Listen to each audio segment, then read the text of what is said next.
Windsor's Country Mornings with Cordell. Spencer, I gotta tell you, buddy, you look like a magician. Like not everybody Oh, thank you. looks like a magician, but you got the look. It's awesome.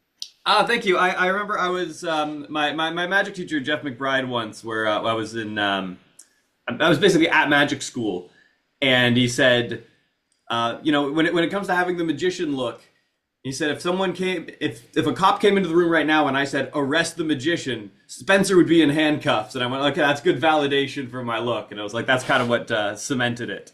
I love it. I love it so much. And you got a guitar in the background too. You're a guitar. Oh, yeah. You're a guitar player. I'm a guitarist. I don't know if any of these are mine. We've got a whole we've got the guitar wall here, basically. But a lot of them are also my roommate's basses. Okay. All right. That's awesome.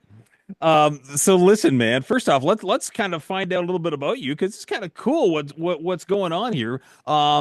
First off, you are from Windsor, right? Yep.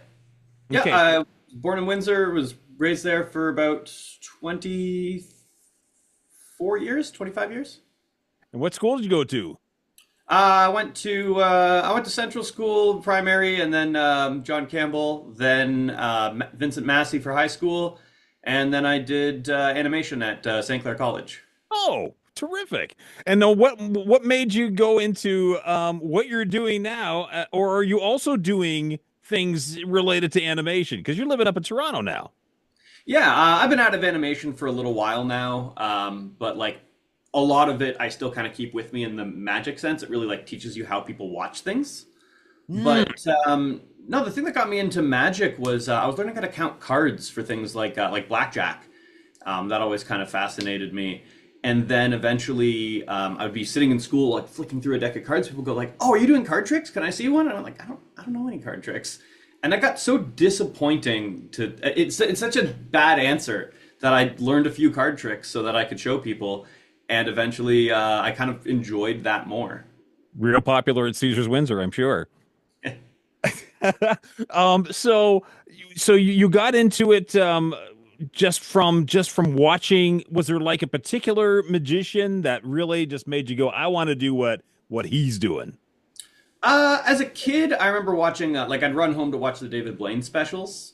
Right. And then but younger than that, the first magician I remember seeing on TV was probably Lance Burton. And I got to do I got to meet Lance Burton in Las Vegas a few years ago, actually, which is really cool. That's awesome, man. Did you live up to your dreams? Because you know what they say, right? You meet your heroes. Was he all that? Oh, Lance Burton is the nicest guy. I make the trip once in a while to a place called the McBride Magic and Mystery School in Las Vegas. Right. And Lance used to be used to teach some stuff there, and then he was in for one day, and he showed us a trick that I still carry on me every day, and so no, absolutely 10 out of 10. Awesome. So you're the trick that you pull out. Do you have like tricks that you like to pull out? Not, you have a stage show. You've played in New York. You've played in many places, and of course we're going to talk about the big thing. That's kind of like, whoa, you can get a whole bunch of exposure from this. When people invite you to parties, do they invite you to parties just to do magic tricks? I think I get invited to a lot of parties with my friends where I'm part of a fire dancing community. I don't think I've ever done a show in New York, but I'd like to. Sorry, I thought you did. I'd love to do New York. I've done Vegas though, which sounds as impressive. But no, I get invited to a lot of parties with my. I'm also part of the fire spinning community, and most of the parties I go to are with like other performers. But they're like, yeah, man, if you want to show us something, it's very welcome to. But like, we're not going to make you work on your day off, right? Kind of thing. But for me, it's like the magic's the fun part. The working on my day off is when I have to like. If they were like, hey, do you want to do? You really should, while you're at this party, catch up on your accounting or something like that. That's the more work side of the job. Right. Do you want to answer 12 emails right now? Do I want to do a card trick? Yeah, man, I want to do a card trick. And how many dumb jokes do people try to tell you? Like, hey, can you make my mortgage disappear? Oh yeah, I get make my wife disappear all the time. and I get, but I've gotten like two good ones though. Oh, That I like keep on me for if I have to like buy time on stage, if like something's not set up yet, I'm like, all right, I'm just gonna tell you guys a bad joke. And it's fun to preface a bad joke with a bad joke as a bad joke because like if it's funny now, it's really funny. But someone was like, yeah, did you ever hear about the magician that did magic with candy bars? And I was like, no. Like, yeah, he had some Twix up his sleeve. And that I had a spectator tell me that, like, you've probably heard that one all the time. I'm like, no, you have a new magician joke. I've heard the same. I thought you were going to say the same three jokes. So, like, yeah, when I get a new when I get a new joke about magic, that's just enjoyable. I love it. I love it. And so, okay, so let's talk about the big fun thing. So you're going to be on TV. Yeah. And you're going to be appearing with some, I mean, two legends of the business, and that is Penn and Teller. So on their show. So tell me about you can't say too much about the show at this point in time because it's tonight. But tell me, how did you get on the show? How did this whole thing happen? Yeah, that goes back to like I said, I go to the McBride Magic and Mystery School. It's run by an amazing magician, Jeff McBride, who does so much to like teach up and coming magicians. And so he's like my mentor. I do a lot of we do like daily, or not dailies, I wish. We do monthly calls on Zoom. And so he's kind of been working with me to develop the routine that kind of got me on the show. So he was one that was like, Spencer, you gotta drop whatever you're doing, see if you can get something together for the show. Whatever's the closest to the finish line, let's just start working on that. And we did some extra calls, we got stuff going on, and getting something ready for stage and getting ready for TV is a very different kind of time, works very differently on the screen, right? It's the kind of thing where it's like, if you're doing something at the end of a show and the audience knows you, that's one thing. But if you've got, 5 minutes on stage for the audience to get to know you in and out, it's got to be editable. So there was this whole other process that we had to get stuff kind of ready for. And but I've had just great people working with me to kind of get it over that finish line. Are there concerns when you're making that transition with an act, a magic act onto TV, that somebody's going to catch something? Well, you can't distract a camera, right?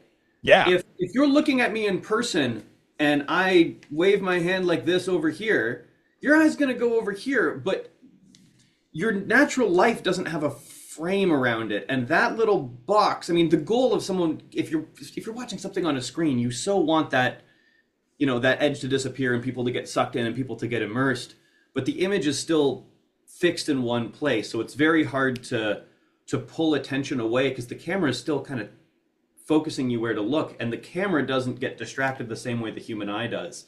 Right. So that's a consideration, definitely, when you're working on TV.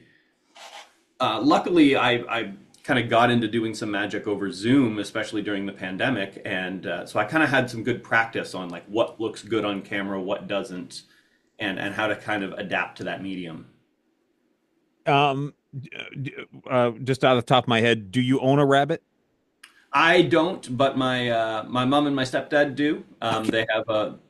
They have a wonderful rabbit. Her name is Ro, and so shout out to Ro. And at any point, I don't think she'd want to be picked up and put in a hat. I don't think she's getting better with being picked up, but she doesn't. Most rabbits I know don't want to be picked up, so I leave them out of it. I had a foam rabbit I used to keep in the hat when people asked me, and I don't make them anymore, so I can't get a new one.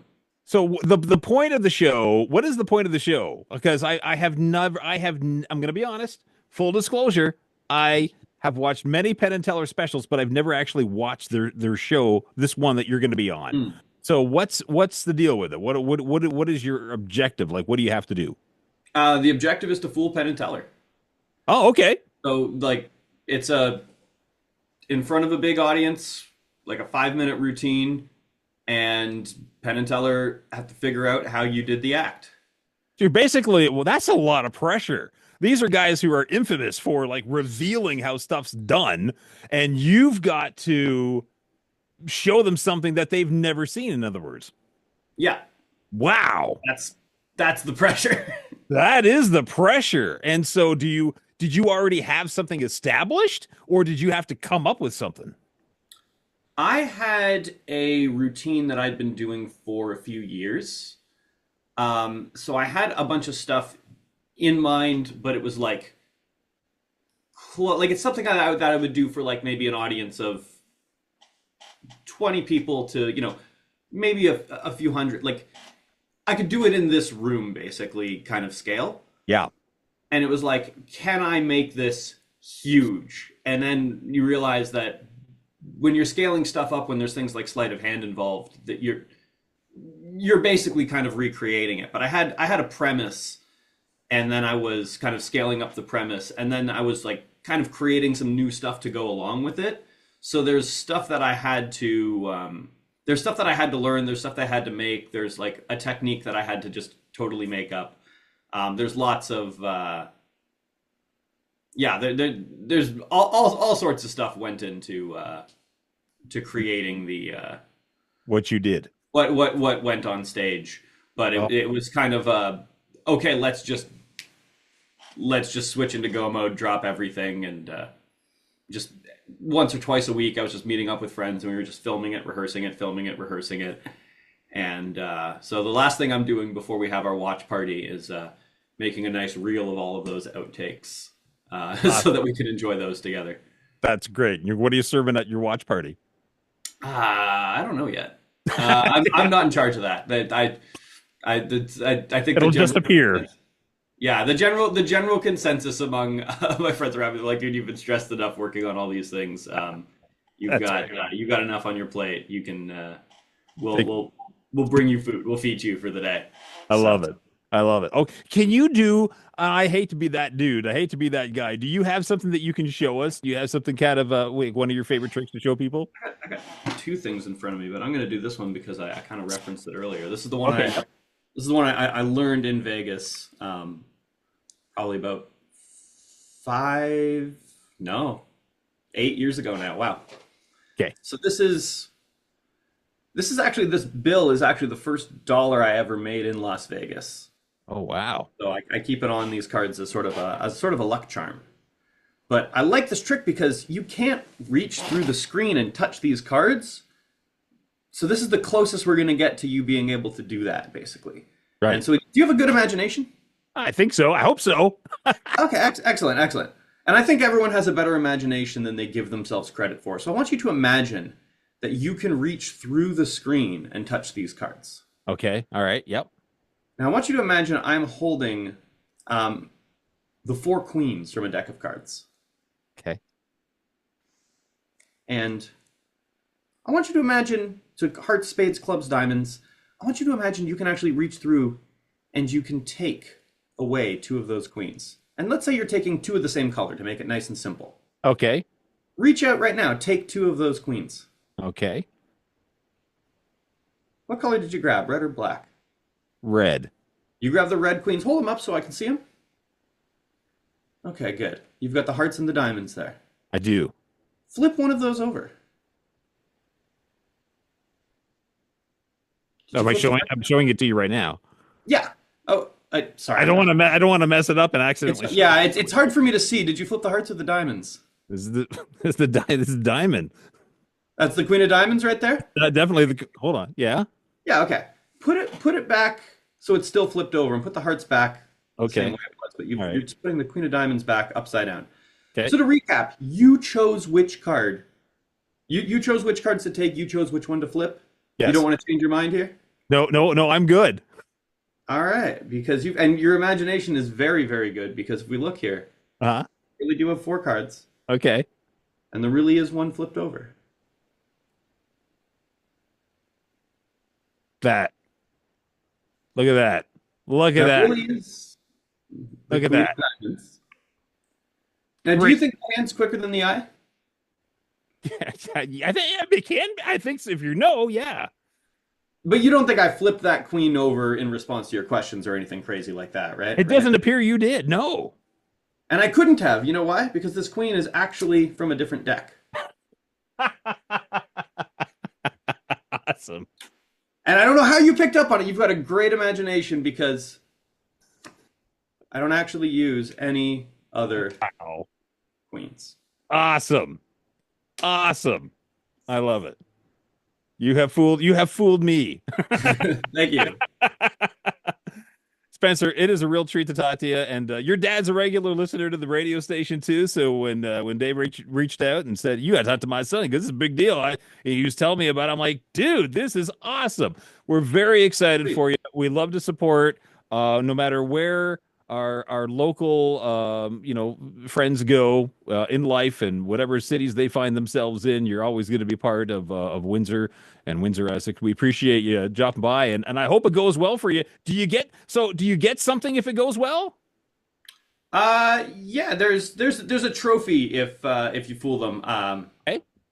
Cool. But yeah, I don't want to say. I don't want to. I don't want to talk too much specifics about the show because I don't want to. I don't want to get anything wrong on the spot. But oh, that's all right, dude. That's all right. Nope, very cool. All right, my friend. Well, best of luck. Thank you. And I would love to have you back on sometime if we ever have purposes for a neighborhood magician. That sounds good. It's Windsor's Country Mornings with Cordell. Weekdays 5:30 to 10 on Windsor's Country.